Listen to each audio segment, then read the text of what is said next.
ያለፉት ጥቂት ዓመታት የኢትዮጵያ ዓለም አቀፍ ዲፕሎማሲያዊ ግንኙነት እየተጠናከረበትና እድገት የታየበት ነው።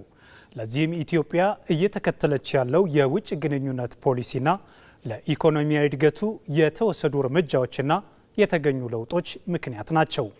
የምግብ ሉዓላዊነትን ለማረጋገጥ የተሰሩ ስራዎች ኢትዮጵያ በዓለም አቀፍ መድረክ ያላትን ቅቡልነት ከፍ ካደረጉ ስራዎች ተጠቃሽ ነው። ኢትዮጵያ ለስንዴ ምርት የሰጠችው ትኩረት አንዱ ትልቅ ውጤት የተመዘገበበትና ዓለም አቀፍ አድናቆትን ያስገኘ ነው። ባለፈው ዓመት መገባደጃ ኢትዮጵያ ከጣሊያን መንግስት ጋር በመተባበር ሁለተኛውን የዓለም የምግብ ስርዓት ጉባኤን እንድታስተናግድ ማስችሏታል። በጉባኤውም ከ4700 በላይ ተሳታፊዎች ተገኝተዋል። ከዋናው ጉባኤ በተጓዳኝ ደግሞ 31 የተለያዩ የጎንዮሽ ሁነቶች ተካሂደዋል። ይህ ሁለተኛው የዓለም የምግብ ስርዓት ጉባኤ የኢትዮጵያን ዲፕሎማሲያዊ ግንኙነት ይበልጥ ያጠናከረና ዓለም አቀፍ ቅቡልነቷንም ያሳደገ ነው። ባለፈው ዓመት መገባደጃም ከጳጉሜ 3 እስከ 5 ኢትዮጵያ ያስተናገደችው ሁለተኛው የአፍሪካ የአየር ንብረት ለውጥ ጉባኤ ትልቅ ዲፕሎማሲያዊ ድል የተመዘገበበት ነበር። በጉባኤው ከ20 ሺህ እስከ 25 ሺህ ሰዎች ተሳትፈውበታል። የ45 የአፍሪካ ሀገራትና የሌሎች ሀገራት መሪዎች፣ ዓለም አቀፍ ድርጅቶች፣ ዲፕሎማቶች፣ አምባሳደሮች፣ በዘርፉ የተሰማሩ ግብረሰናይ ድርጅቶች፣ ሲቪል ማህበራትና ሌሎችም ባለድርሻ አካላት ተገኝተውበታል።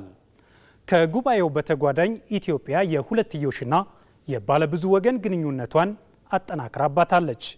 ይህ አህጉራዊ ጉባኤ ለኢትዮጵያ ዲፕሎማሲያዊ ግንኙነት መጠናከር አንዱ ማሳያ ነው። ሌላው ኢትዮጵያ የአየር ንብረት መዛባትን ለመከላከል በአረንጓዴ አሻራ የሰራችው ስራ ትልቅ ዲፕሎማሲያዊ ድል የተመዘገበበት ነው። ባለፉት 7 ዓመታት ከ47 ቢሊዮን በላይ ችግኞች በአረንጓዴ አሻራ መርሃ ግብር ተተክለዋል።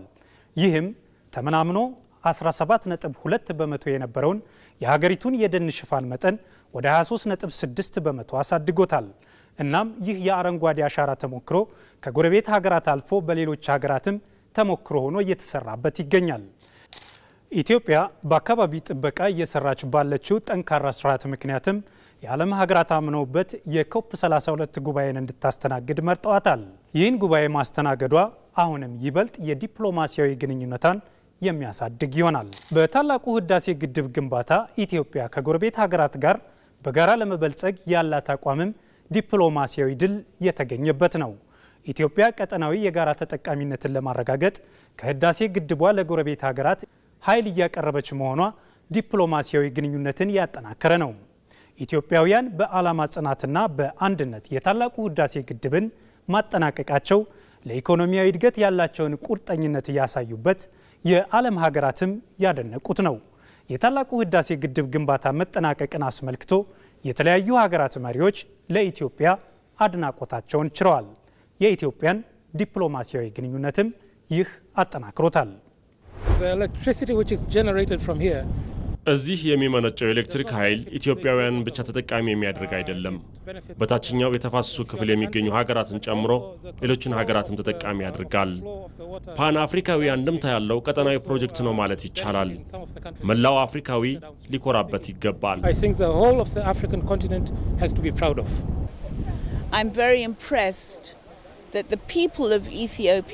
ዝቅተኛ ገቢ ካላቸው አንስቶ ሀብታም እስከሚባሉት ድረስ ሁሉም ኢትዮጵያውያን ያዋጡበት ፕሮጀክት ነው። ከሌሎች ሀገራት ገንዘብ አልተቀበሉም። ይልቁንም ለኢትዮጵያ ፕሮጀክት ከኢትዮጵያውያን የተገኘ ነው። ይህ መላ አፍሪካውያንን የሚያኮራ ፕሮጀክት ነው።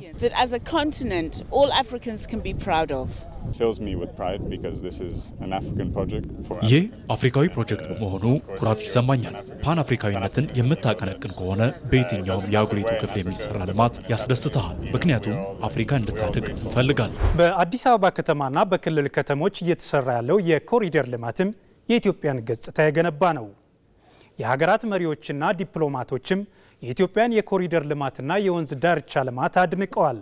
ከሰሞኑ ለአፍሪካ ሚዲያ አዋርድ ኢትዮጵያ የተገኙ እንግዶችም በኢትዮጵያ እየታየ ያለውን ሁለንተናዊ ለውጥ አድንቀዋል።